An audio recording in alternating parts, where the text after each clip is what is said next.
விழுந்து கிடந்தால் சிலந்தி கூட உன்னை சிறைப்பிடிக்கும், எழுந்து நடந்தால் இமயம் கூட உனக்கு வழி கொடுக்கும்.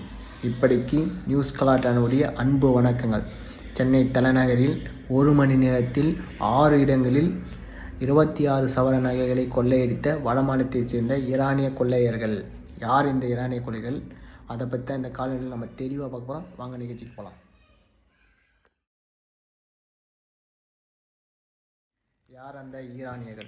இவங்க பார்த்திங்கன்னா இந்தியாவுக்கு கைபர் போலன் கணவாய் வழியாக தான் இந்தியாவுக்குள்ளே நுழைகிறாங்க. எப்போவும் பார்த்தீங்கன்னா 1526 யாருடைய ஆட்சி காலம் தான் முகலாய பாபர் அவரும் இந்தியாவுக்குள்ளே படையெடுத்து வராரு.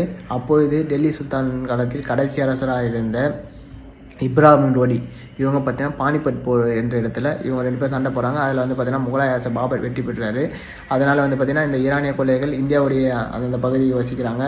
வசித்து இவங்களுடைய முக்கியமான தொழில் கொள்ளையடிக்கிறதாக தான் இருக்குது. இவங்களுடைய வரலாறுன்னு பார்த்தீங்கன்னா இப்படி தான் ஸ்டார்ட் ஆகுது. இவங்களுக்கும் பவாரிகளுக்கும் ஒரு சின்ன வித்தியாசம் தான். அவங்க பார்த்தீங்கன்னா உயிரை கொண்டுருவானுங்க. இவங்க பார்த்தீங்கன்னா வெறும் நகையை மட்டும்தான் எடுப்பாங்க. இவங்களுக்கும் அவங்களுக்கும் வித்தியாசம். நேற்று இரவு பார்த்தீங்கன்னா இந்த ஒரு பிளான் போட்டிருக்காங்க. என்ன பிளான் பார்த்தீங்கன்னா சென்னைக்கு வரத்தான் ஒரு பிளான் இருக்குது. சென்னைக்கு நேற்று அதிகாலை 4:30 மணிக்கு சென்னைக்கு வந்த இவனுங்க பழவந்தாங்கல் ரயில்வே ஸ்டேஷனில் ஒரு பல்சர் பைக்கை எடுக்கிறானுங்க. எடுத்து ஃபஸ்ட்டு எங்கே போகிறான்னு பார்த்தீங்கன்னா பெசன்ட் நகர். அங்கே பார்த்திங்கன்னா ஒரு அம்மா நடைப்பயிற்சி ஈடுபட்டிருந்தாங்க. அந்த அம்மா கழுத்தில் இருந்த நகையை பறிக்கிறாங்க. அவங்க பார்த்திங்கன்னா 100க்கு கால் பண்ணி சொல்லியிருக்காங்க. பெருநகர் சென்னை காவல் நிலையம் எல்லாத்தையும் ஸ்ப்ரெட் பண்ணுறாங்க, இந்த மாதிரி நடந்துச்சு அப்படின்னு.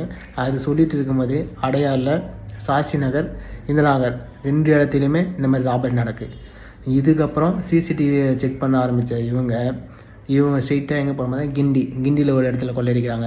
சைதாப்பேட்டில் ஒரு இடம், அப்புறம் பார்த்தீங்கன்னா லாஸ்ட்டாக வேளச்சேரி கொள்ளையடிச்சிட்டு பைக்கை அங்கேயே விட்டுட்டு இவங்க 3 பேரும் தப்பிச்சு போயிடறானுங்க. இதில் 2 பேர் மட்டும் எங்கே போகிறாங்க பார்த்தீங்கன்னா ஏர்போர்ட்டுக்கு போகிறாங்க. இன்னொருத்தன் பார்த்தீங்கன்னா ரயில்வே ஸ்டேஷனுக்கு போயிடலாம். இவங்க 2 பேர் ஏர்போர்ட்டுக்கு போனாங்க பார்த்தியா, அவங்க யாருன்னு பார்த்தீங்கன்னா ஜாபர் மற்றும் சூரஜ். இன்னொருத்தன் பார்த்தீங்கன்னா சல்மான். அவன் பார்த்தீங்கன்னா மேற்கு வங்க ட்ரெயினில் தப்பிச்சு போகிறான்.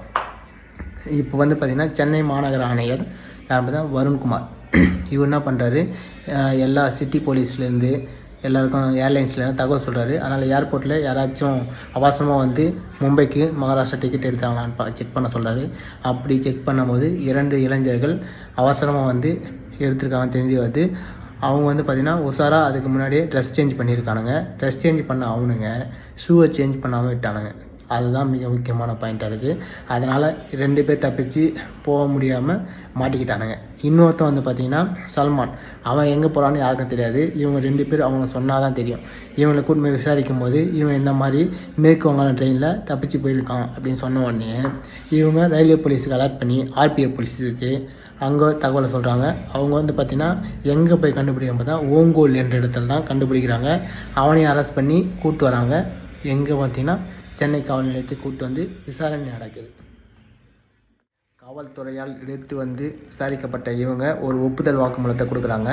நகை எங்கே இருக்குது அப்படின்ற விஷயத்த சொல்கிறாங்க. இதனால் நேற்று இரவு நள்ளிரவில் தரமணி ரயில்வே ஸ்டேஷன் அதில் ஒரு பிரிட்ஜி கடியில் நகையை வச்சுருந்ததாக சொல்கிறாங்க. அதனால் இந்த குற்றவாளி 3 பேரையும் கூப்பிட்டு போயிருக்காங்க. அதில் ஜாபர் என்றவன் நகையை எடுக்க போகும்போது பிஸ்தல் ஒளிச்சு வச்சுருந்ததாகவும் அதை எடுத்து போலீஸை பார்த்து ஒரு 2 ரவுண்டு ஃபயர் பண்ணதாகவும் அதனால் தன் உயிரை காப்பாற்றுறதுக்காக இன்ஸ்பெக்டர் என்ன பண்ணியிருக்காரு, ஜாபரை நோக்கி ஒரு குண்டு ஃபயர் பண்ணுறதால அவன் செஸ்ட்டில் குண்டு பாஞ்சு அவன் அந்த சம்பவத்தில் இறந்துடுறான். மற்ற 2 கைதிகளையும் தீவிரமாக விசாரிக்க சொல்லி காவல்துறை ஆணையர் உத்தரவிட்டாகவும் அவங்க பார்த்தீங்கன்னா விசாரணைக்காக அனுமதிப்பட்டிருக்காங்க. பார்ப்போம் இந்த விசாரணையில் முடிவில் எவ்வளோ பேரை கொள்ளையடிச்சிருக்காங்க, இன்னும் எத்தனை பிளான் வச்சுருந்தாங்க அப்படின்றத நம்ம வெயிட் பண்ணி தான் பார்க்க போகிறோம். ஓகே, இது போன்ற இன்ட்ரெஸ்டிங்கான விஷயங்களை தெரிந்து கொள்ள நியூஸ் கலாட்டாவை சப்ஸ்கிரைப் செய்து கொள்ளுங்கள். நன்றி.